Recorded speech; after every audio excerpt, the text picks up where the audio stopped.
So that's the point, right? And that's how I feel about fatherhood. Dude, if I failed as a father, my whole shit is about to be fucked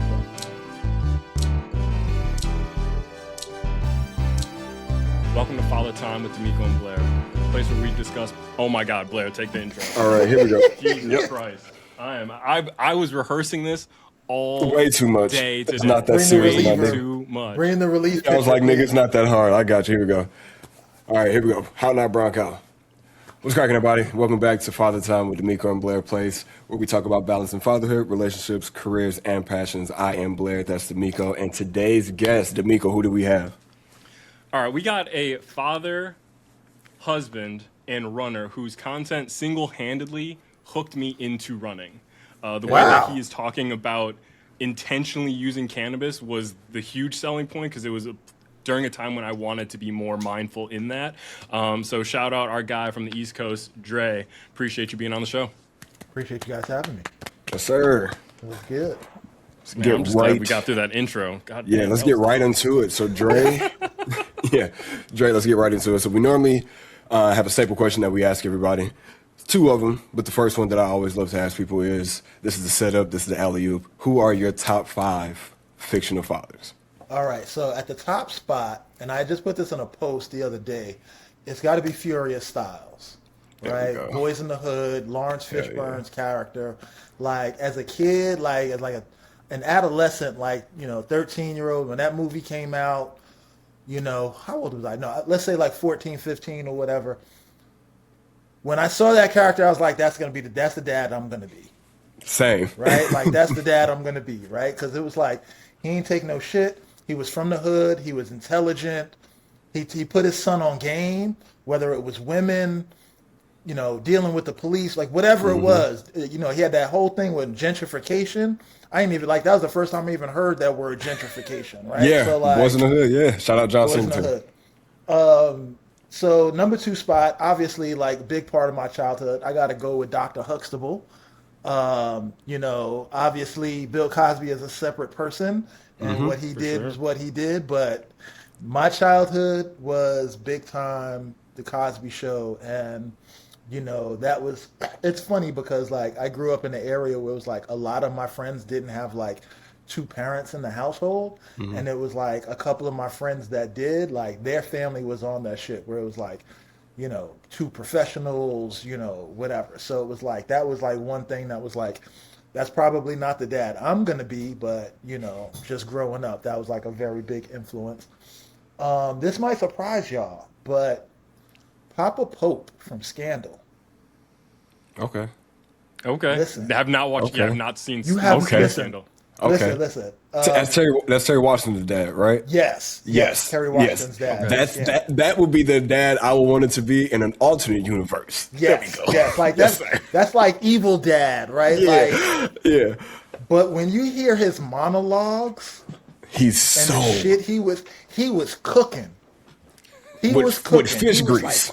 We gotta be twice as good to be on this white man's plantation and da-da-da. But he's saying all of this at the height of governmental power. Right? So you're sitting there, you're just and it's funny because I binge watched every season with my wife just because it was we were home, I think, over the Christmas holiday with the kids, and we were just what are we gonna watch? So I went through the whole Scandal thing, and I was just yo, he's my favorite character. I'm gonna have to watch it. I'm gonna have to watch it now. Oh my goodness, so good. Who was my 4th? Hold on, give me a second. I had this here. So this might make y'all laugh. Do y'all remember the movie Boomerang? I do and I don't. Yeah, I would say the same. Yeah. John Witherspoon. He was David Alan Grier's father. Bang, bang, bang. He had the matching suit. He got to coordinate. The mushroom belt. Yeah. Got to coordinate. Your daddy, you mean to tell me your daddy got on a mushroom belt? Listen, first of all, that dude did not care about who was there, who was talking about what. It was he was literally 60 years old, banging out his wife in the bathroom, at somebody at else's family dinner, at somebody else's house. Thanksgiving dinner. This was Thanksgiving dinner, and strangers were there, and he was like clapping cheeks in the bathroom. I saw my lady. I wanted it. I needed it now. We can't go to the car. The bathroom will suffice. Let's get it going. I said, I need you now, woman. Exactly. This is gonna date how old I am, but the father from Good Times. Okay. Oh, damn. James Evans. James Evans, father from Good Times, struggling and surviving. Like, listen, bro, if there was anybody that was broke keeping a black family together and still pushing, and because listen, I grew up in the 80s, Reaganomics. Like, my childhood was closer to that and that portrayal and how it was in the 70s than any of the other. Than the Cosby Show. Yeah, than the Cosby Show, right? Like, I was born in the Astoria projects in Queens. Like, my mom and dad, when they got married, they bought a house, but then they got divorced, and we were like back in an apartment, and like, scraping and surviving, good times. You know what I'm saying? Like, having an understanding of like what,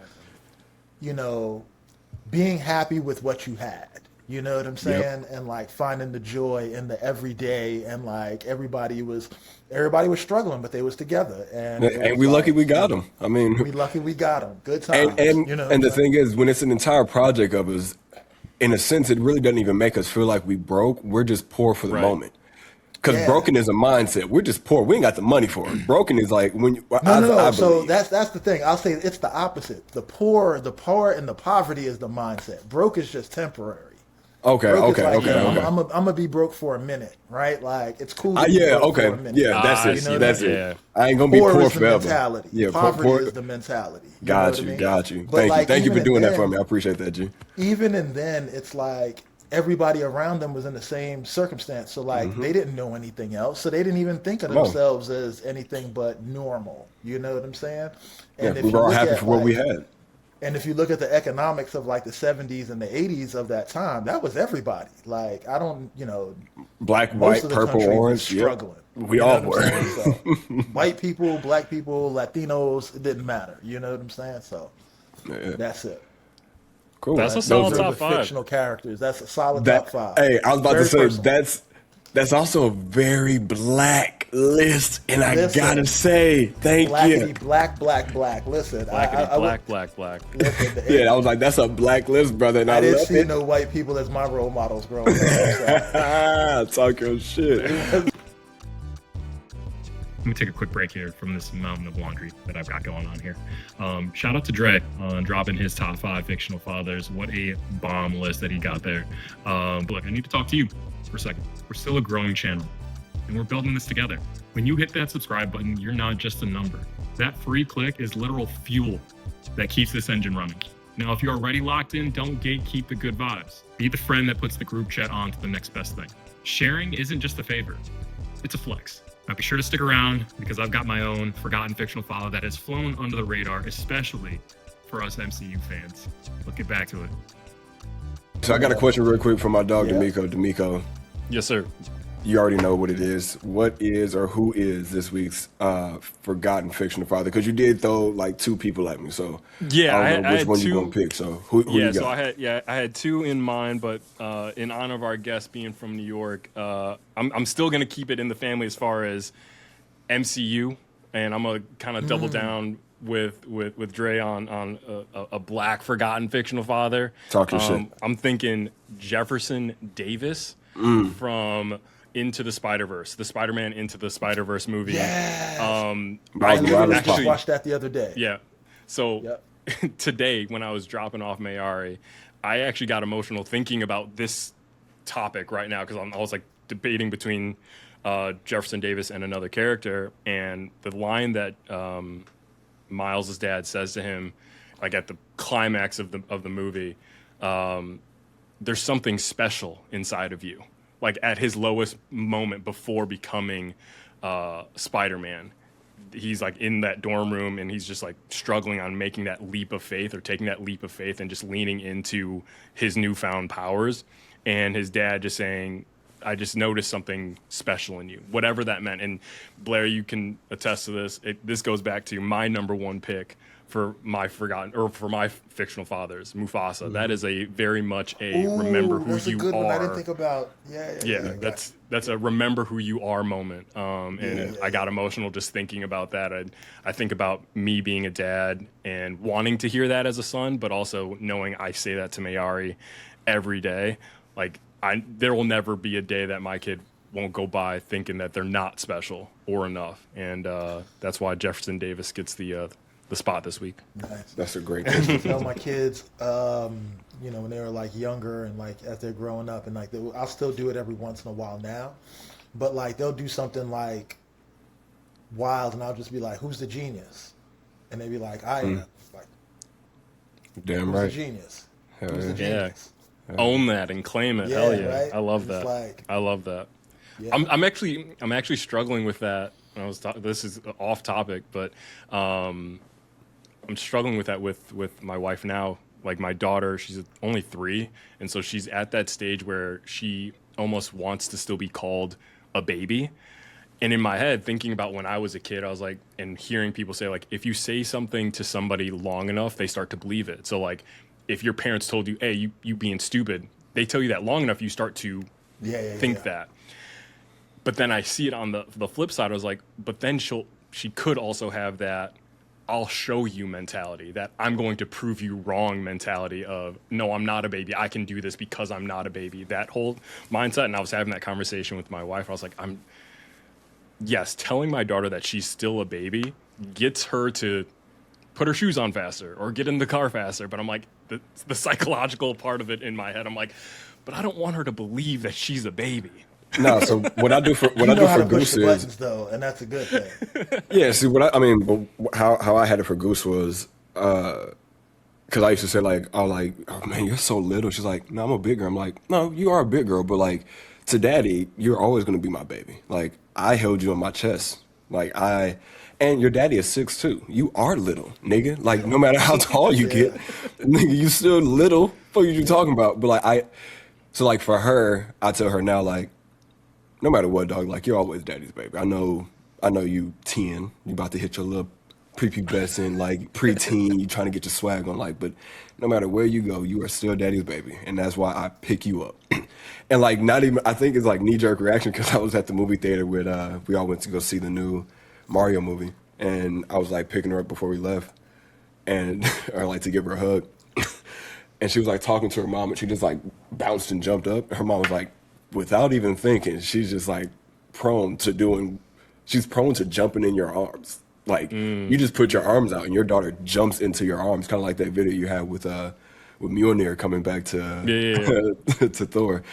Mine is just like doing this, like I can just do this, and my child who sits this high on my body just jumps. So that's why I'm still in the gym, y'all. I'm working out because I still need to be able to pick this 10-year-old up when she's 15.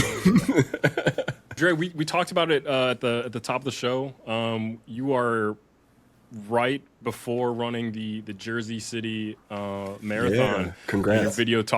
Your video was talking about that nervousness of, hey, you're doing everything right up until the point of the race, and kind of letting go of some of that control.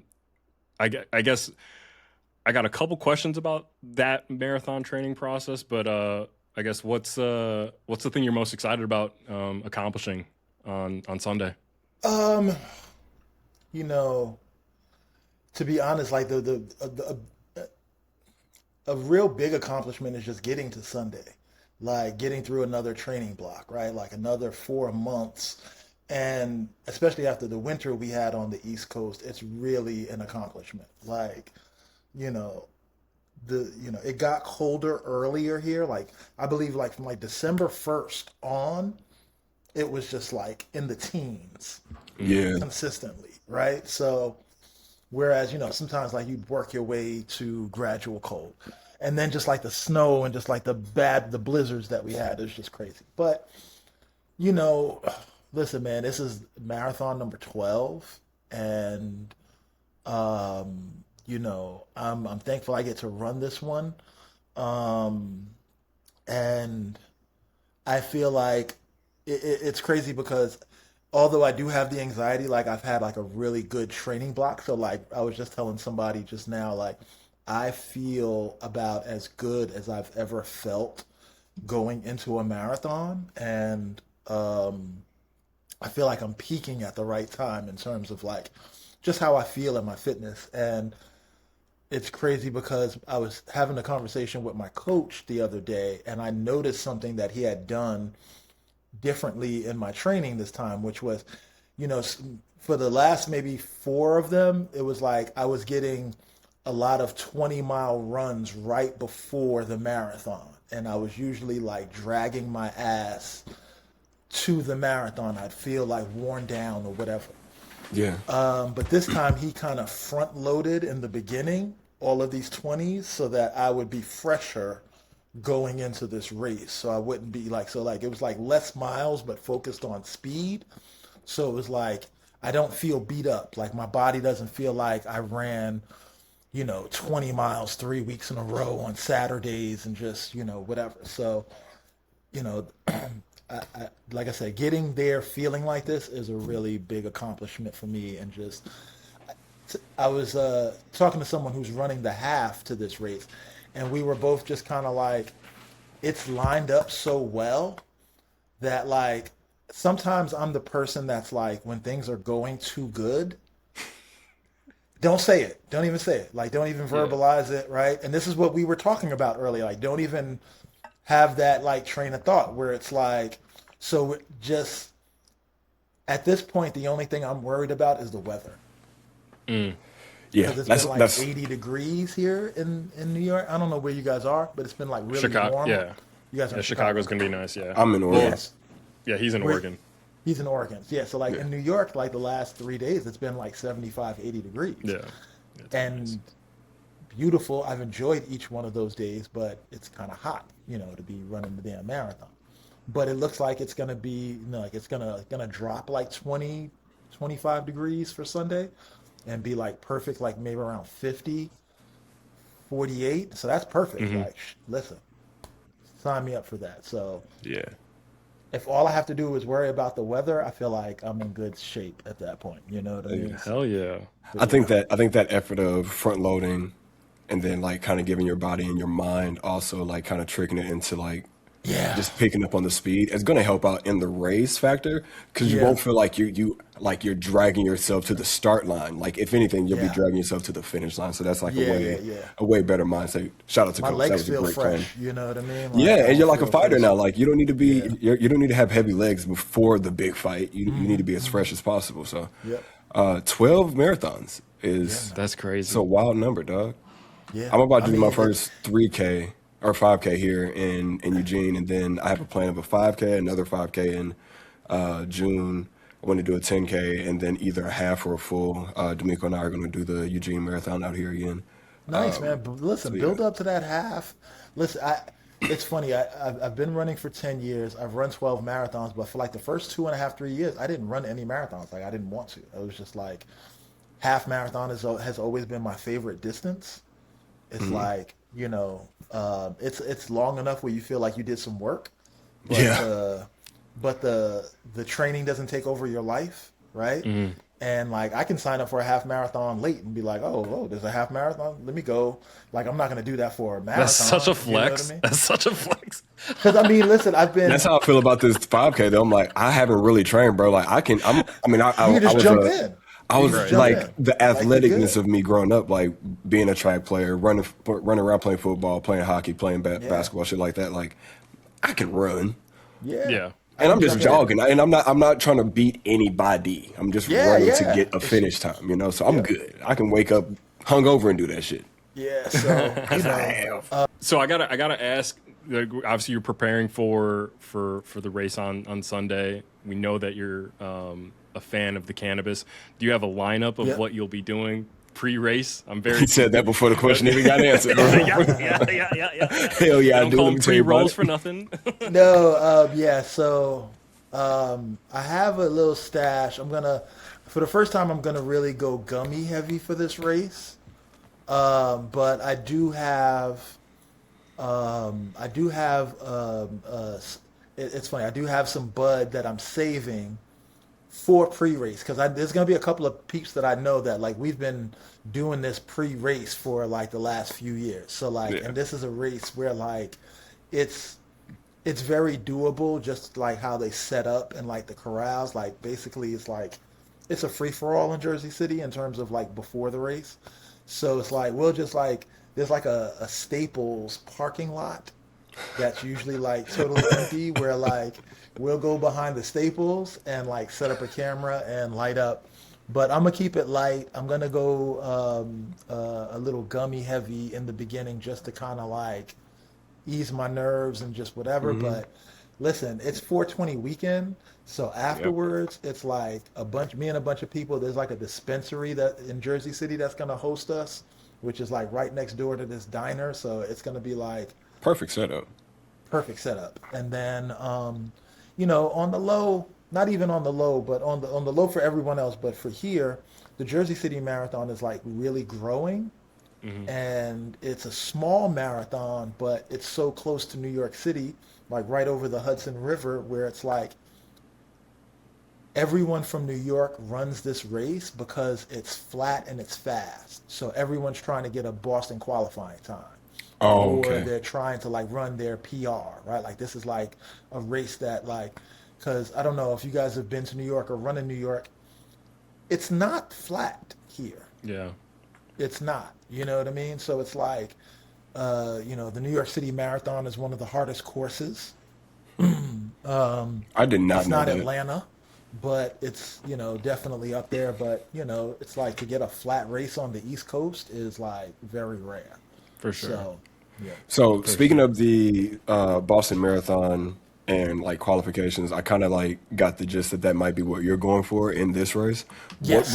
What would that PR, what would that like number have to be for you to reach personally? And how is it that one of our guests or some followers of yours would potentially be able to track you, cheer you on via like apps or So anything I like that? don't I So don't have my bib yet. I'm actually going to pick up my bib tomorrow, and I'll be able to get like my bib number there.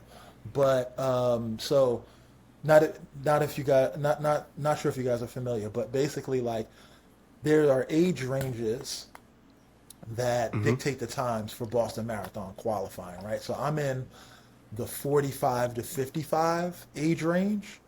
okay. And it's funny because I've always kind of known that like when I set this goal, like it was going to be years out, right? And I knew that like once I hit 45, my fitness and everything would kind of catch up to like, oh, there goes my wife. Yeah. No hiding, wife. How you doing? No, Hi. right, we can see. She's going back to Yo, that's gonna be the greatest when you edit that because she walks in, sees herself, and drops so fast. what was I say? Okay, so Boston Qual. So my cutoff, like my goal time for my age range is 3:15, right? But the problem with Boston is that so many people qualify that they accept people on a curve. So from that 3:15 time, I need to actually run 5 minutes faster than that to actually be able to get into the cutoff of the qualifying Sure. because for some reason everyone's just getting faster. And it's funny because in 2023, the cutoff time was 3:25. And I was like, bet, I'm right there. Because I had just run Chicago. I had just run it at a 3:28. And I'm like, yo, I can shave 7, 8 minutes off my time. No Yeah. problem. I get a sub 3:20, I'm good. They literally bumped up the the time another 10 minutes from there as soon as, and I literally ran a 3:19, which would have given me a buffer for the old qualifying time. But since they Wow. moved it up, it was like they keep moving the goalpost, right? So Yeah. They don't want to see my dog win. Come on, man. see me win. Well, I want to see you so be great. yeah, so now it's like 3:15. I got to go for a 3:08, and I feel good about it because last year I was actually on track for a 3:08 at this marathon. But I kind of had like a mishap at mile 21 where like I stepped on this woman's foot and like twisted my ankle. So like I literally Oh, dang. limped the last 5 miles. And it was just like, all right, there goes that. So I've been waiting a year. This has like been my revenge tour year. Hell yeah. I'm coming for everything that's mine. So Hell yeah. No, As that's you awesome. should. That's awesome. Yeah, so yeah, Blair's got his race The 26th. yeah, 25th, like next excuse me. week. Yeah. Next week? Wow. And then I Damn. ran the Shamrock Shuffle here in Chicago, and then I've got the Chicago half in June. So like, and this is my nice. first like this is Yeah. my first like step into the running space. I remember talking to you, Dre, about my first little bit of my training and being injured, and you would ask immediately, what are you using? And I was like, Runna. And you were like, oh, I've actually heard a bunch of people getting injured using that. And then we talked more about that, and Yeah. I mean, that was huge. here's the thing, right? And it was funny. I'm having a conversation with my coach about this, who's a full-blooded human, right? Like no AI, right? Coaches don't even mind the AI, right? Like the AI isn't the problem. The problem is really you. You're not, people like you are not honest with yourself, right? That part. And unless you're honest with yourself, you're not feeding accurate information to the AI, and the AI is telling you to do something that your body's not prepared meant Yeah. for. Yeah. Bad data in, bad data out. You And get that's Bad the data same in, thing.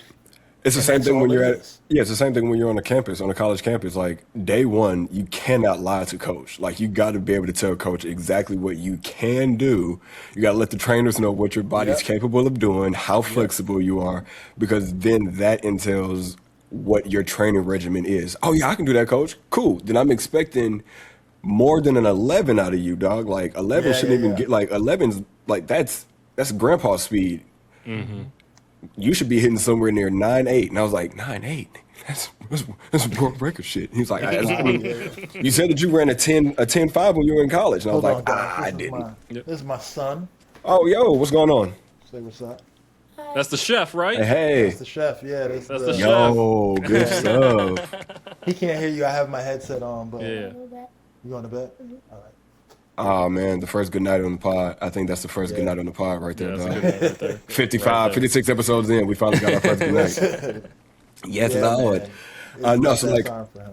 I think, again, for somebody who ran a lot growing up and in college, but then also living in a city and in a state that is very runner heavy, being Eugene, Yep.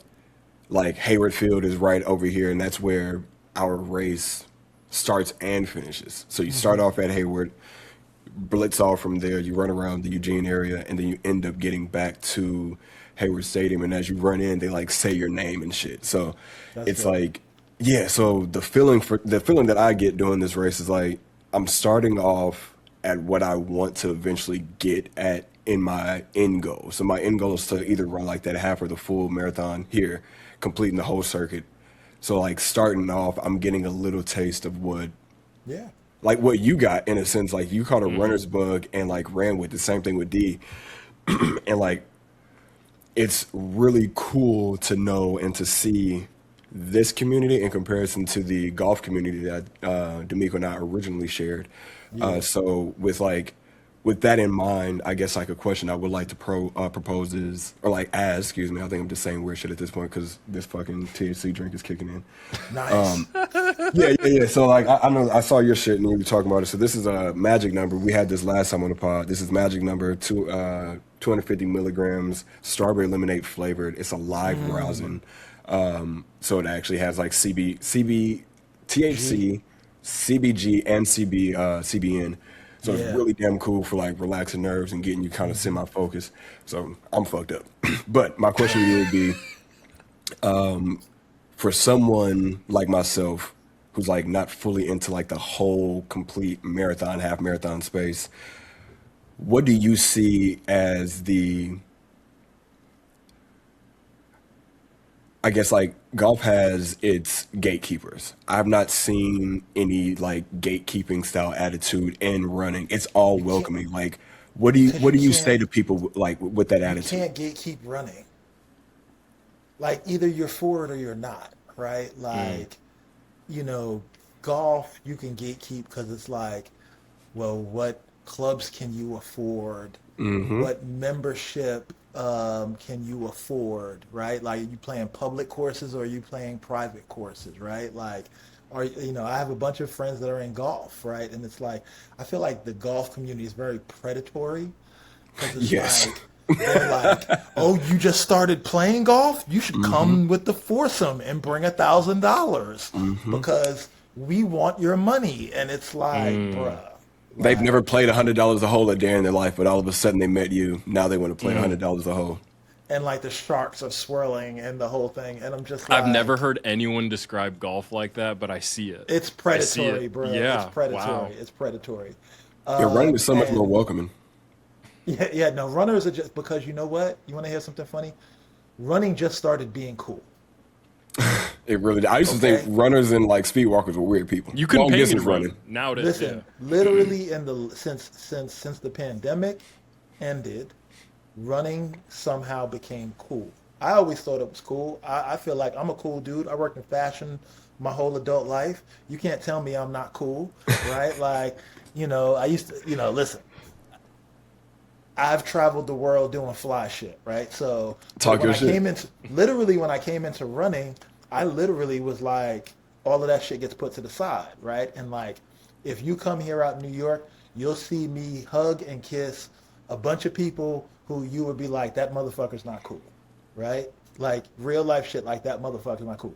But these are my homies, right? Because it's like running is so hard, everyone knows how hard it is. So it's like, if you're putting yourself through that, we're all in the same boat. We're all hurting. Yep.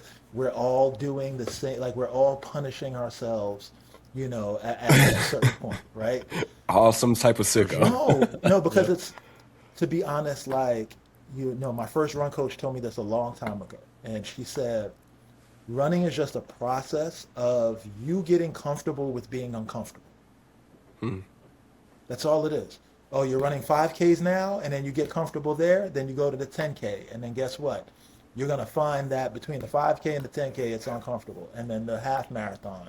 And then, whatever after that, whether you're doing, there's like 15Ks and 10 milers or whatever, right? But like, up till you get to a marathon, and now people are asking me, like, are you going to do ultras? And I'm just like, bruh, like, when does it stop, right? But that's the whole thing. It's like, you're always uncomfortable. And hold on, Blair, you said you played football? Yeah. Okay, I played football too, right? I went to a D2 school, had a cup of coffee. I played quarterback, Same, right? But same. I tell football players this all the time. Runners and football players have the same mentality.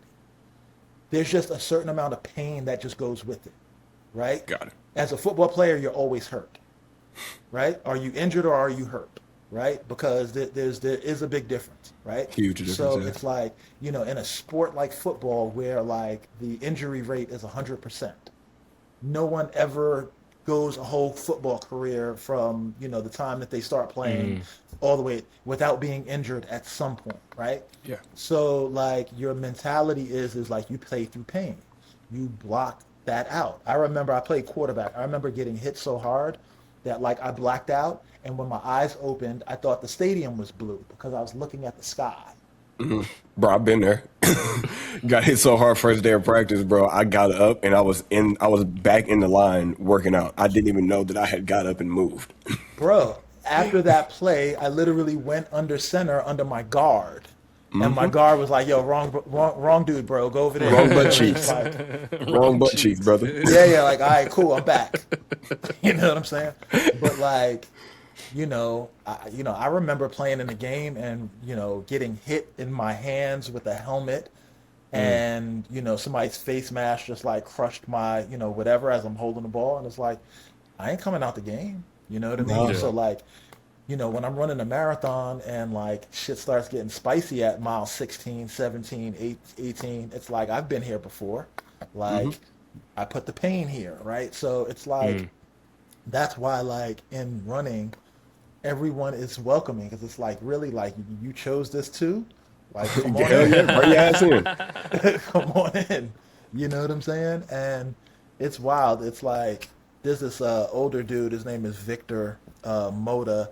He's maybe 65 years old. I see him every once in a while in training, but I always see him at races. And when I see him at the race, when he's passing me at the end.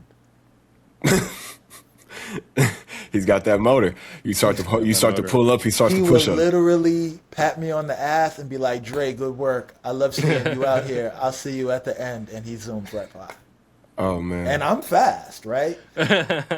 This dude, 65 years old, killing. And he'll always wait for me at the end, and we'll take a picture together with our medals or whatever. But I low-key hate him because it's like every single time. You ain't gotta on your left cap me. You ain't gotta on your left me. On your You know what I'm saying? You ain't cap. Yeah, he knows. That's it.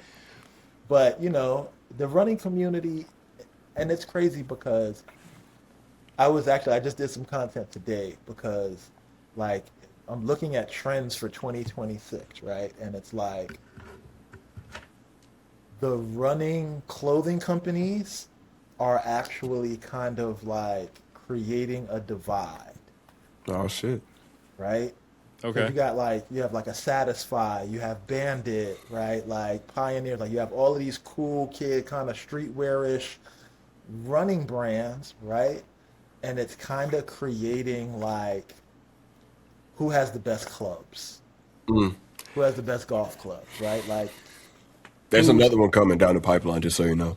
yeah, right. It's No another doubt, company it's all coming. good, but it's Yeah. like what the focus of my content today was like. Now people are kind of like getting into like the cosplay or the uniform, the aesthetic of running, and it's like, Yo, while Blair, we're show me your very- vest. Show me Yeah, I your was like, vest. I got a vest today. I feel like you talking to me. I got a vest today, and I'm about to buy some tights. I think you talking to me. Oh shit. They all from Amazon though. They all from Amazon. I went cheap. No. I went cheap.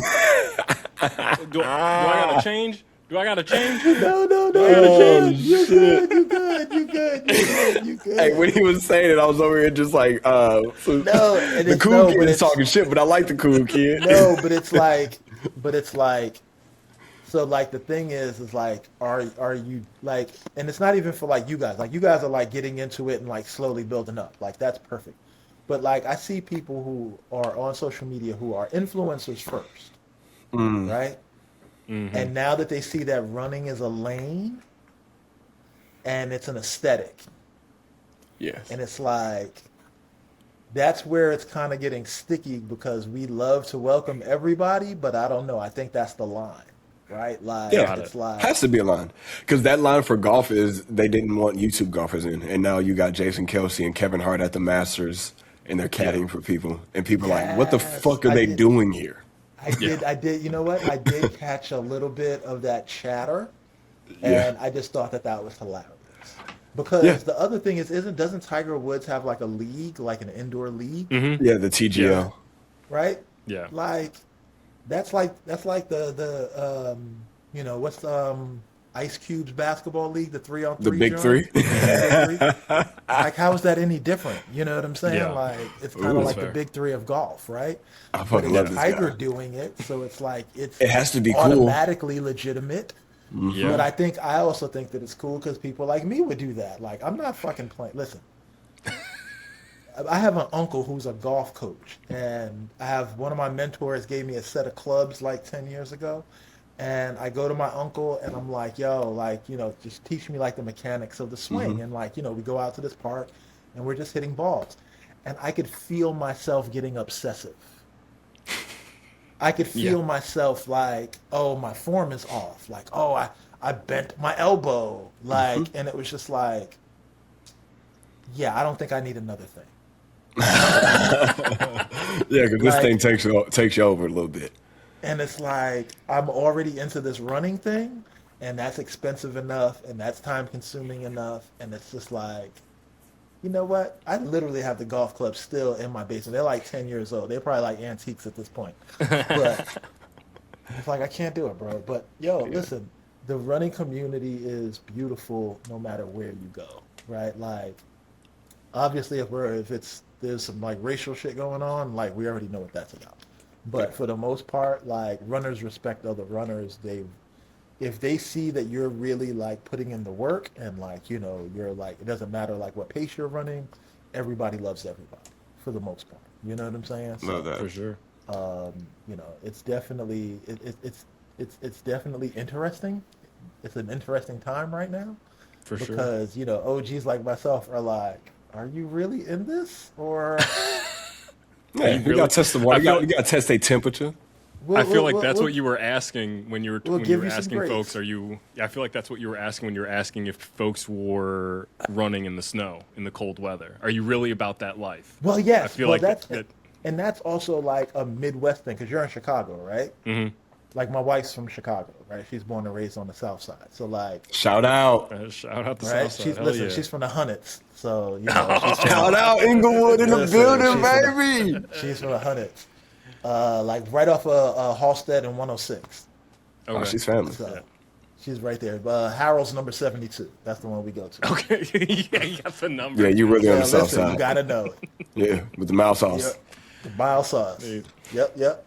So, it's like you can't be a runner in Chicago without figuring out the cold, right? Yeah. And it's like, again, that's a line, right? Like, like people will be like, oh yeah, like I'll get back into running when it gets warmer. And we'll just be like, all right, yeah.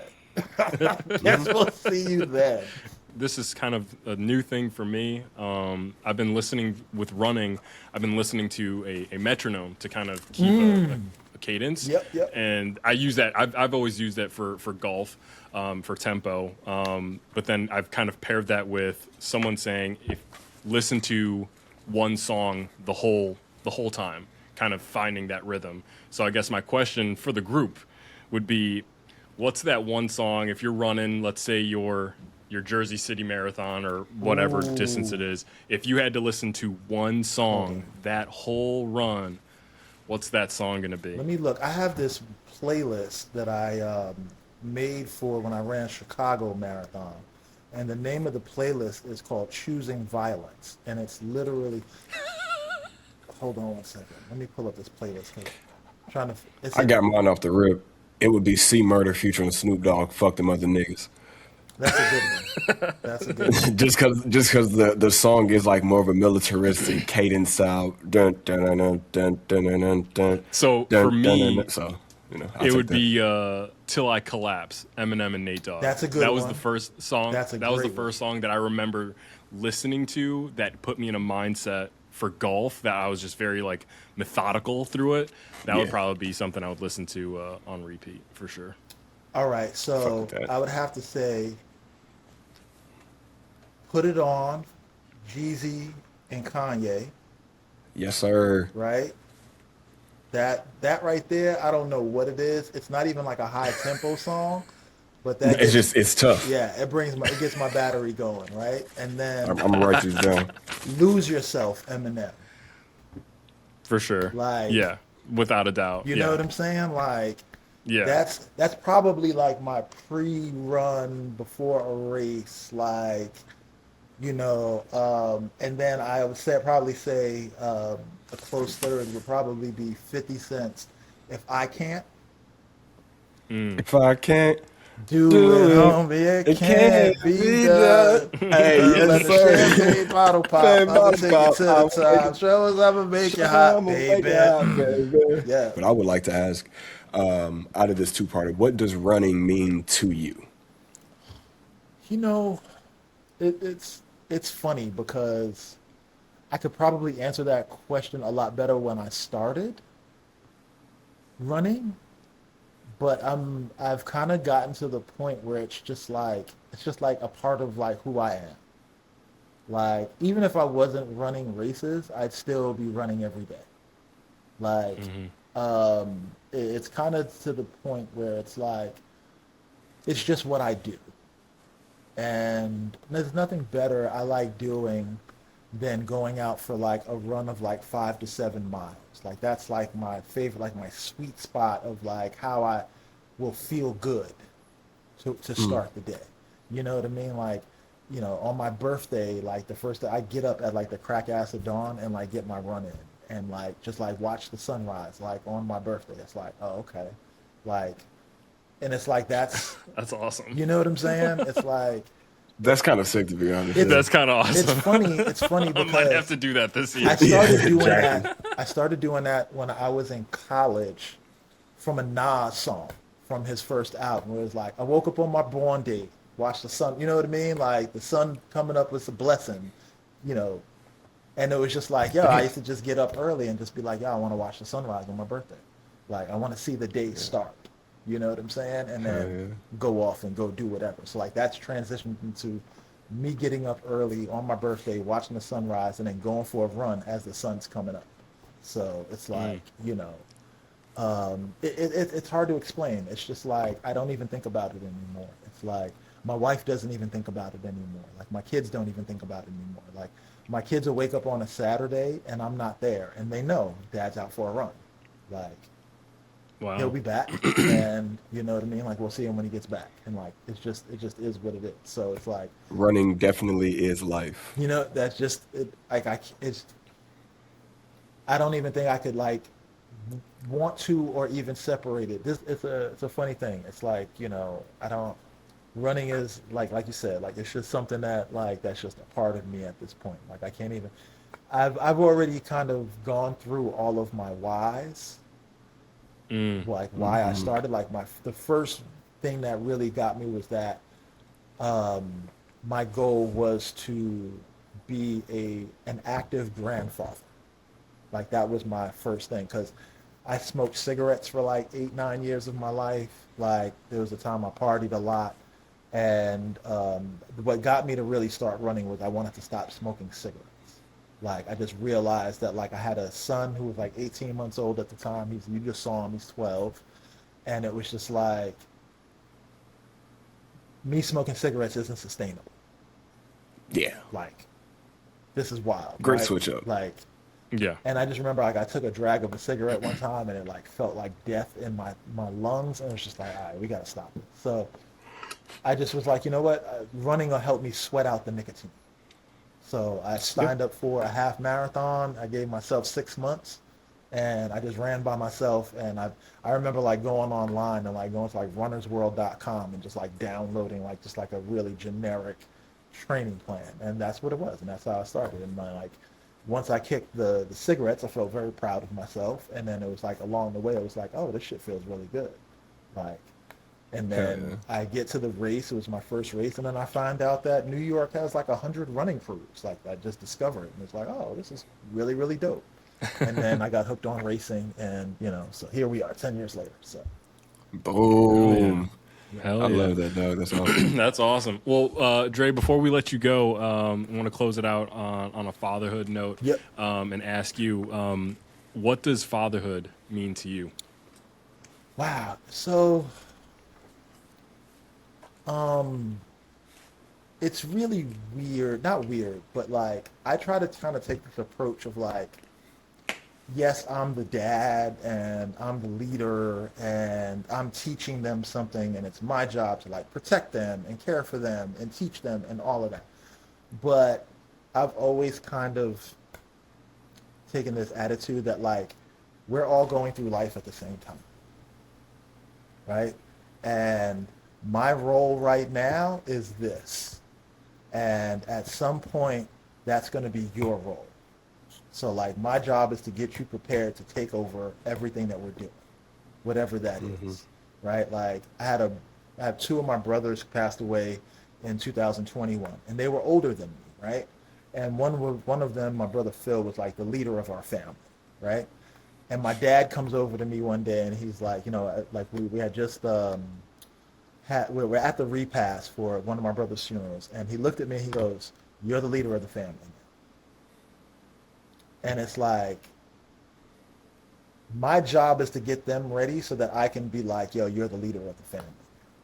Like, so we're all kind of like doing this together, right? Like, this is your job, and your job is to like learn and to do this, and my job is to teach and do this, but we're still doing this together at the same time. Like, I'm not above you, I'm not below you, but like we're side by side, we're a unit, and like this is my job to like, you know, because one thing that I found, what I realized in my upbringing, and my mom did the best that she could.